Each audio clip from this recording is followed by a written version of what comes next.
Each question was multiple choice, right? Yeah. Oh, yeah. And how was the bonus that you have to do? It's 25 questions. Is it easy? Oh, you know, it wasn't pretty fast.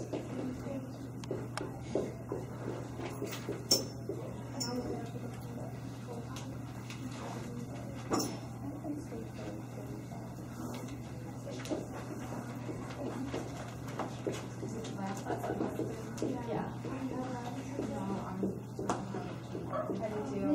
I would really Like this. I was in the sky before. Yeah, you know about the neighborhood? I want to do the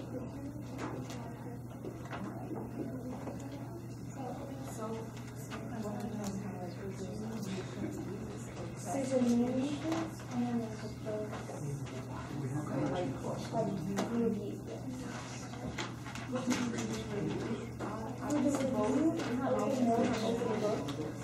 To make sure you do all your answers. Hold on. These are multiple choice. It's like you're going to study all day.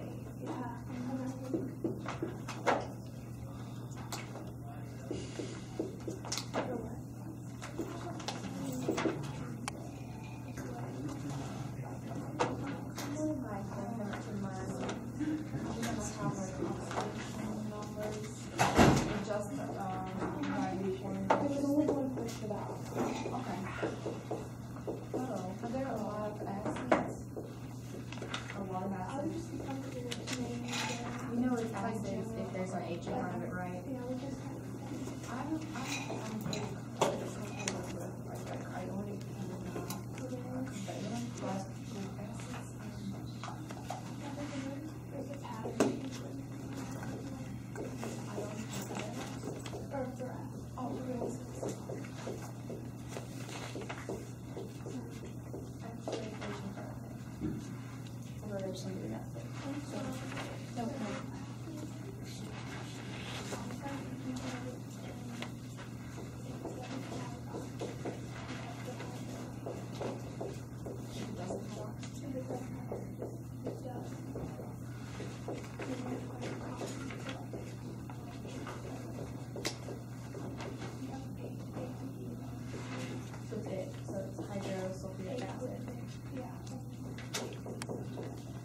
What about bicarbonate? It has an H in front of it already.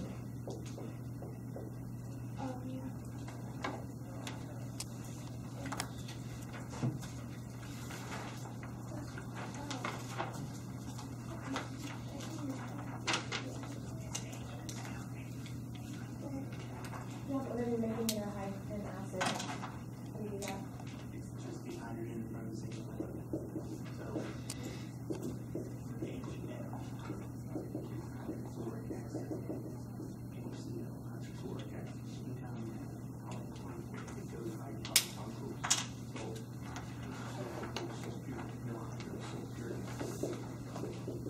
So the only time you put hydrogen in it is whenever it's singular. Single element.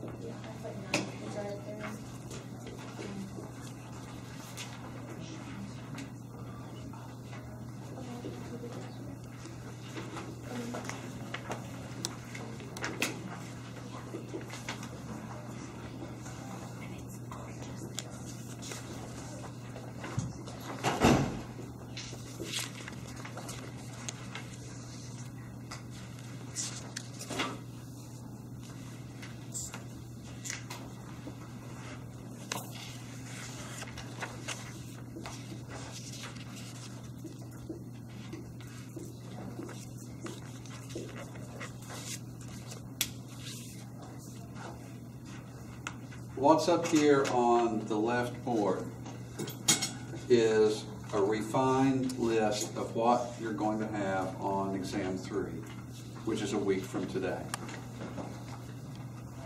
This is a little bit different in terms of coverage than what it was originally intended to be. Most particularly, I've taken empirical formula and things like that off of it. So the Lewis symbols for elements and combining those into Lewis structures, which we did before, that's there. Structural characteristics like we did last time, sigma pi bonds, polarity, resonance, those kinds of things are on there. We still have two of those characteristics to do today, and that's orbital hybridization and molecular geometry. And then it will be moving on to physical properties of compounds like surface tension, viscosity, observable physical properties that result from all these things we've been talking about so far. So, and the handout for that I'll give to you momentarily. And the only thing on this mixed test that's really mathematical is going to be Avogadro's number and molar mass, your mole relationships. Expect to do a few calculations like that, but everything else is going to be highly conceptual, Lewis structure related material. So point-wise, you're looking at a test that is probably 80 to 85 points conceptual.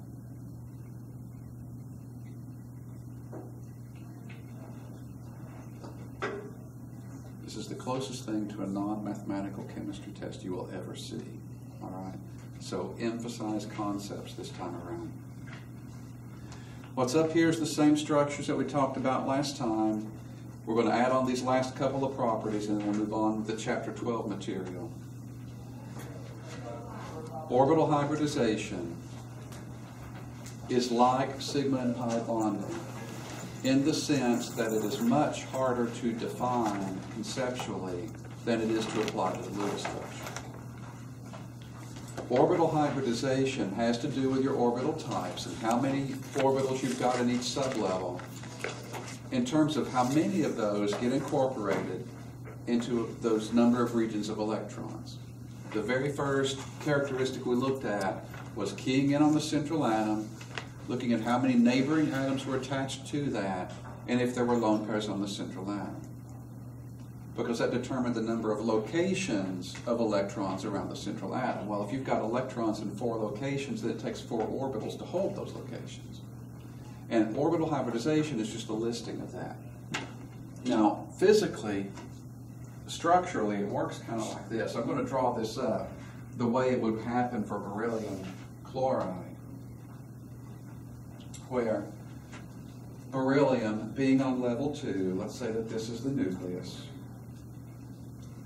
and out around that nucleus we have a spherical S sublevel. That's the S sublevel. And you also have a set of p orbitals. That would be one of them, this would be the other, and the third one I'm just going to make dotted like that because it would be coming in and out of the plane of the board. But basically they're all 3 figure 8 shape and it's X, Y, and Z axes. I can't draw the third one, so just pretend with me. All right, that one is coming in and out of the plane of the board, but the others are perpendicular to that. That represents your 3 p orbitals.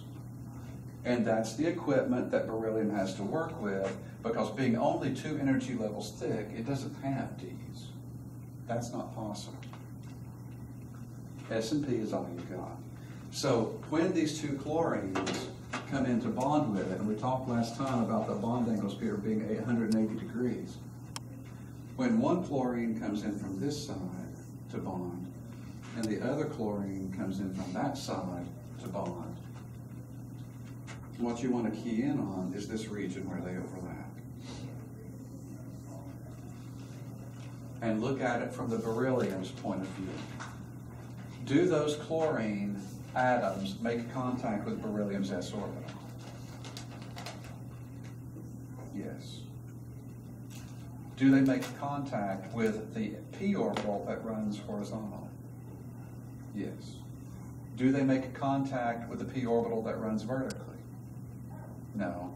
And the one coming in and out of the plane of the board? No. So of the 4 orbitals that are available for bonding, these 2 are involved in the actual bonding, correct? Since you've got an s orbital and a p orbital involved in that bonding, that's called sp hybridization.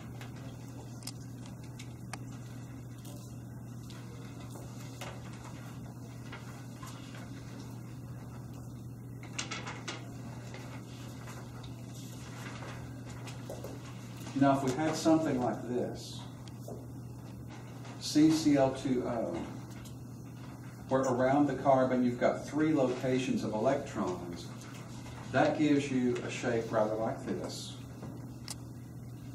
And I'm not going to try to draw this one, but if you think about it geometrically, similar to what we had here, all these atoms are in the same plane.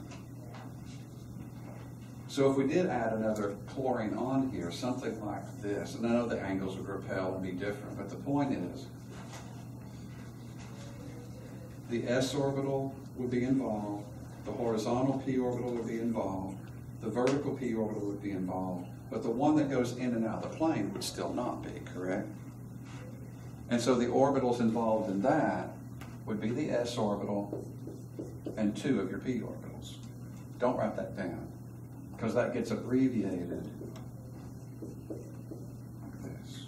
Instead of SPP, they use a 2 superscript, which is unfortunate because that makes you think 2 electrons from an electron configuration point of view, and that's not what it means. It means 1 s orbital, 2 p orbitals involved in containing those regions. All right?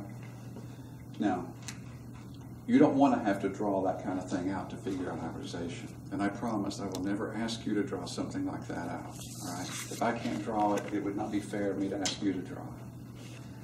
But the nice thing is you don't have to, because it's a very convenient pattern that if you've got 3 regions of electrons, then it requires 3 orbitals. And you just take them in order. It's the s and 2 of the p's. So every single thing up here that has previously been labeled as 2 locations, that's sp hybridization, because that's 2 orbitals. Every one that we labeled as 3 regions is sp2. Everything we labeled as 4 regions is sp3. 4 regions requires 4 orbitals. Period, no exceptions.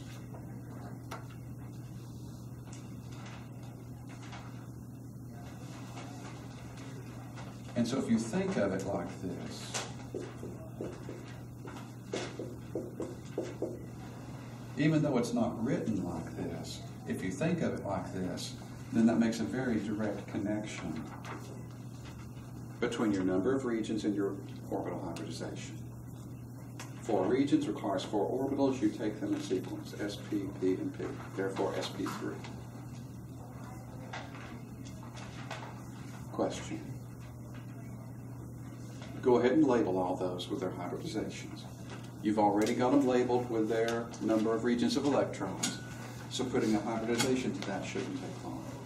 Go ahead and do it. All of them? All of them.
Question about any of those that are in the notes, what their orbital hybridizations would be. This is your pattern. No question. All right, look at this formula for phosphorus pentachloride for just a second. How many regions of electrons are around that phosphorus? 5. And 5 locations requires 5 orbitals, so that would be the S, that would be all of your P's, and then by necessity you'd be forced to tap into the D, correct? And so if you lump all that up together in abbreviated form, that would be S, P3, and then D. 5 locations requires 5 orbitals, and phosphorus is okay with that because it does have d orbitals available. This is a very real structure. It does exist.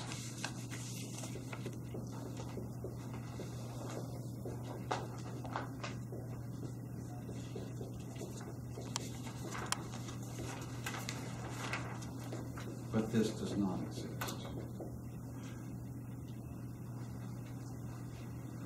Now, for the most part, nitrogen and phosphorus behave the same way because nitrogen and phosphorus and arsenic are all nonmetals, all of group 5, and for the most part, they behave alike.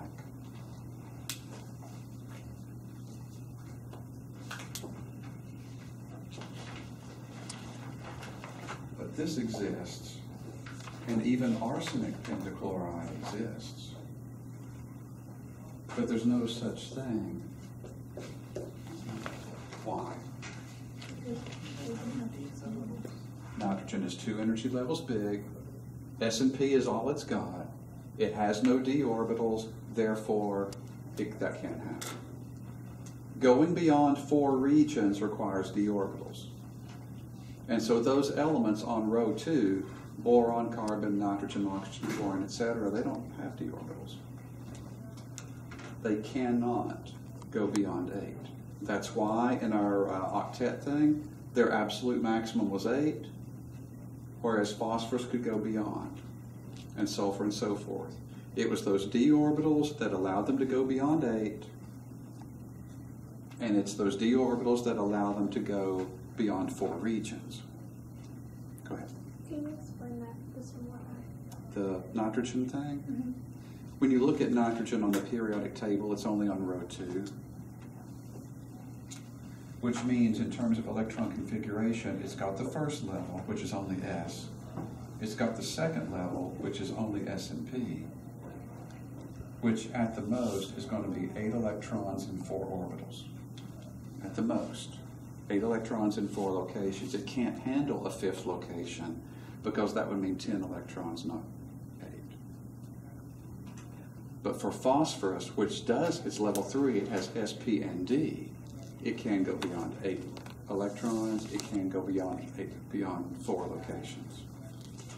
It's a matter of whether it has d orbitals or not that determines whether it can go beyond 8 electrons and go beyond 4 regions.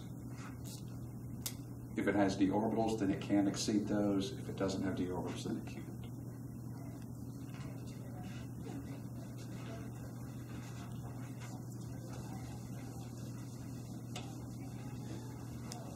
So in putting hybridizations on all of those, are there any questions?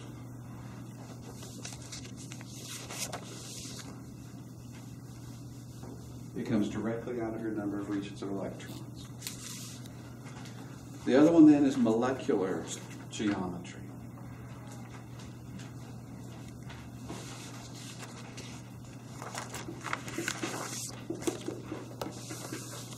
The molecular geometry is derived from the electronic geometry or the electronic shape. So you've got to come up with the electronic shape first.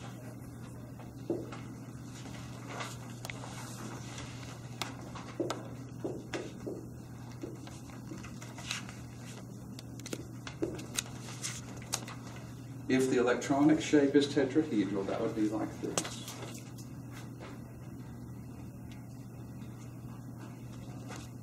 Then there's options as far as what the actual molecular shape will be.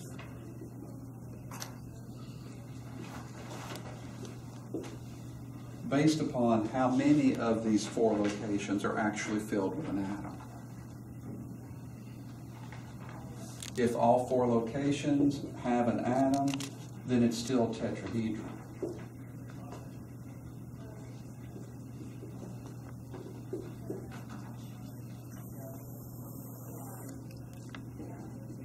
But if only 3 of those spots have an atom,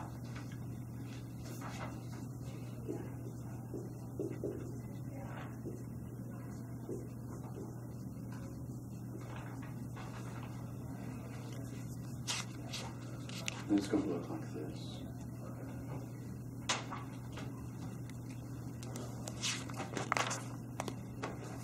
Set it down on the counter.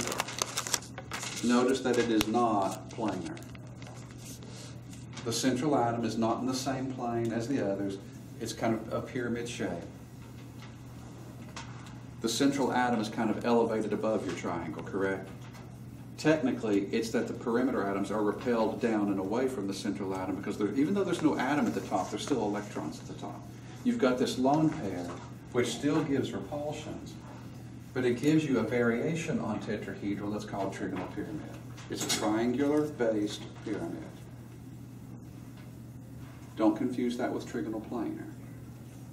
Planar means even the central atom is in the same plane. And this is not trigonal planar. It's a variation on tetrahedral where one of the 4 sites is physically vacant of an atom. If you have 2 vacant spots, 2 of the sites have an atom, but the other 2 sites are just lone pairs, then that gives you what's called bent or angular. Sometimes it's called nonlinear. Wherever the models are, pluck off another atom and send it in motion again. Send them back toward the front.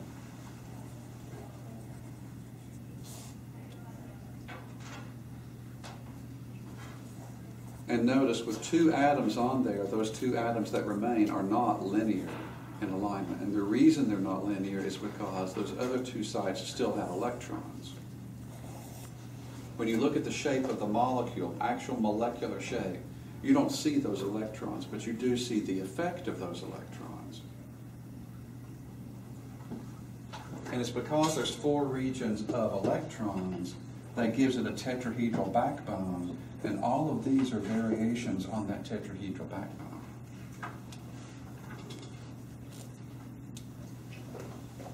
It's the electron groups that determine the backbone.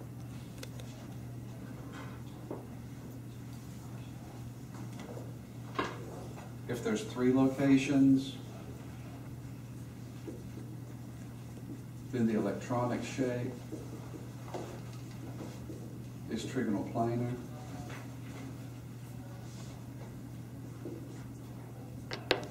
If all the sites are occupied by an atom, then it's still trigonal planar.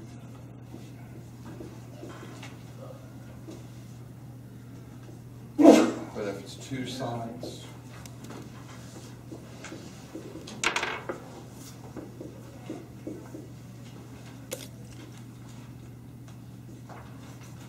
then that's nonlinear. This is your trigonal planar, but with one of these physically vacant, you have nonlinear again. Right?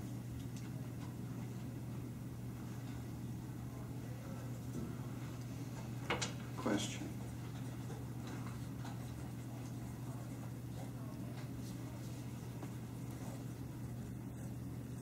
Now 2 regions, you've got a linear backbone. There's not a whole lot of variation you can do on linear.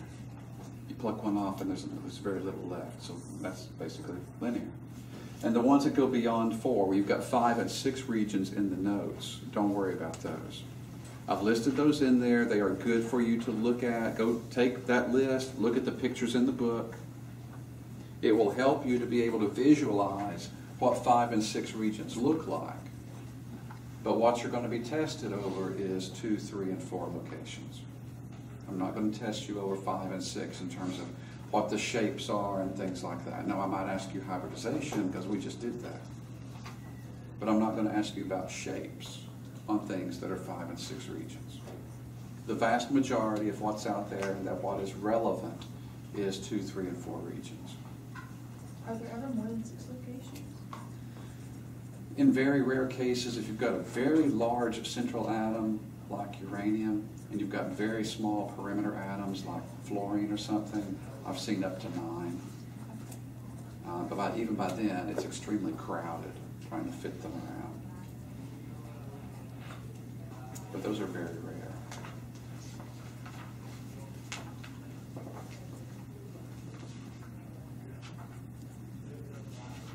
Questions? All right. Go ahead and label molecular shape on all of those structures. And if you have a question as you're doing it, please ask. Your variations for 3 regions and 4 regions are on the board. There's really not any variations for 2 regions.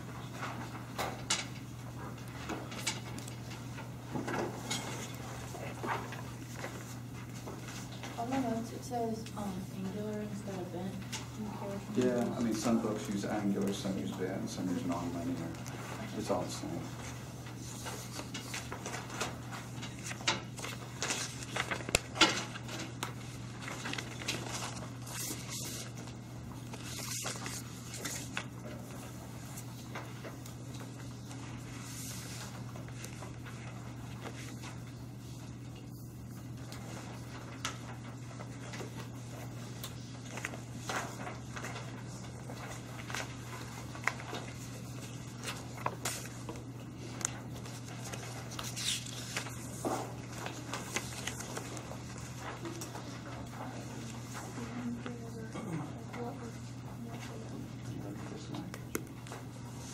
And that means you have an electronic shape of tetrahedral, and that's absolute.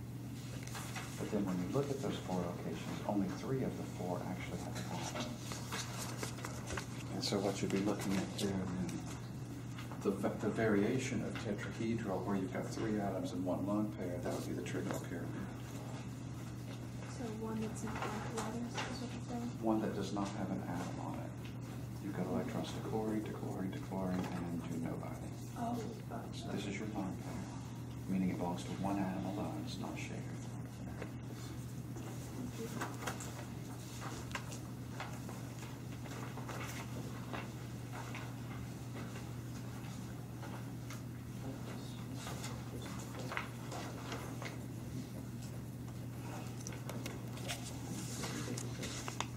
The 2 regions of the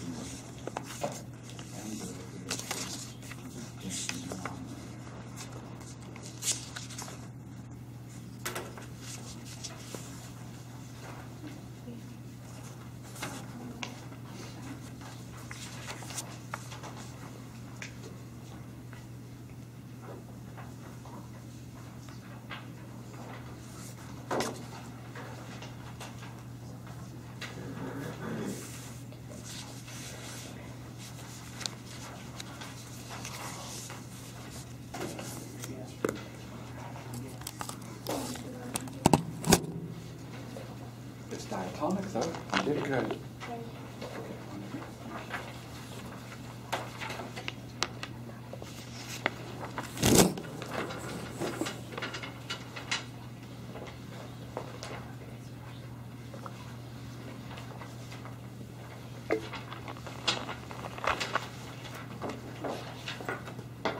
Any questions on any of those? Putting molecular shapes to those. So the oxygen is going to be bent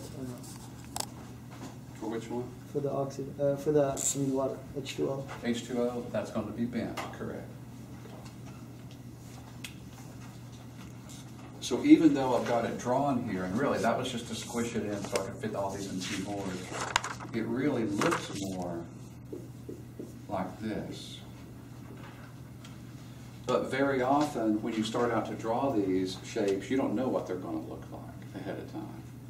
And so as far as Lewis structures go, that's legitimate. Just don't assume that if it's drawn that way, it really exists that way. You draw it out, and then you start to go through this kind of assessment to figure out what its real shape is. So that would be, for water, would be actually bent.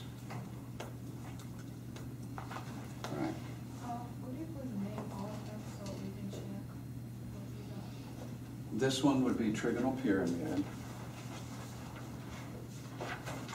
Water would be bent. Carbon dioxide is linear. NOCl, because of this lone pair, that's going to be bent. That's a variation on trigonal planar. What would this be? CO2? This one linear.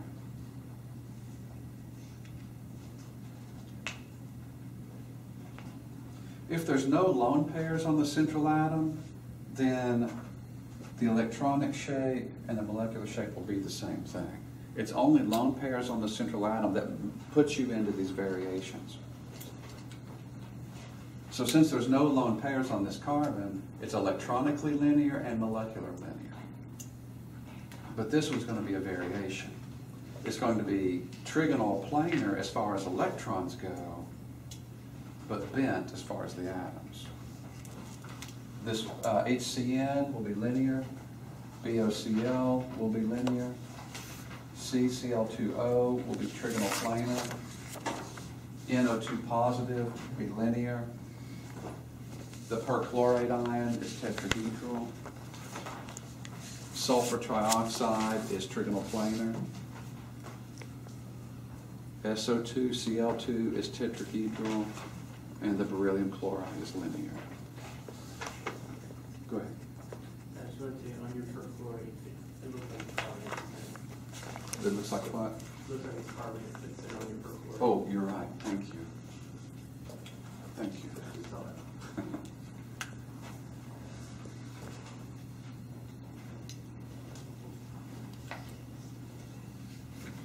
Other question? Do we need to memorize those for the test? Like, are those ones that all of us are going to be using? You don't need to memorize these particular molecules, no, and hopefully you won't. What you do want to memorize is how to go through this assessment so you can figure out shape and hybridization and bond angles for any molecule I throw at you.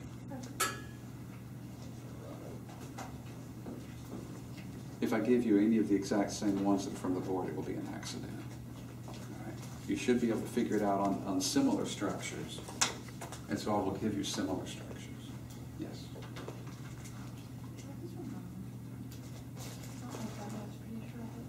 That was NO2 negative. That one would be over here. NO2 negative.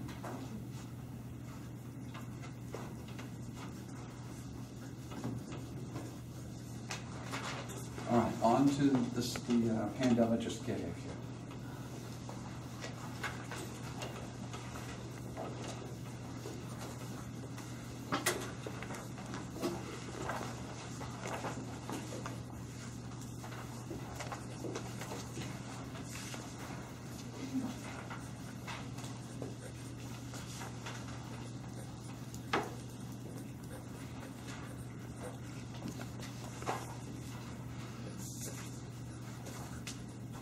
Now, with intermolecular forces, we're looking at things from a macroscopic perspective now.